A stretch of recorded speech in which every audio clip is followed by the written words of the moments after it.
Um ciclista de 70 anos morreu após ser atropelado por uma caminhonete neste sábado na antiga 1503 Sul, em Palmas. Segundo a Secretaria da Segurança Pública, a vítima foi identificada como Benedito Souza de Freitas.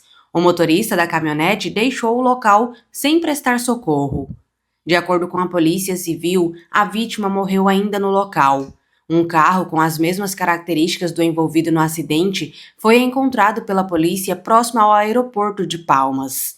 A perícia esteve no local e a caminhonete apresentava estragos compatíveis com o impacto e foi apreendida. A polícia informou que, desde o registro da ocorrência, vem realizando buscas para localizar o condutor suspeito de cometer o atropelamento. O corpo da vítima foi levado para o Instituto Médico Legal de Palmas e, após exames de necropsia, foi liberado aos familiares. O caso é investigado pela Delegacia Especializada de Repressão a Crimes de Trânsito.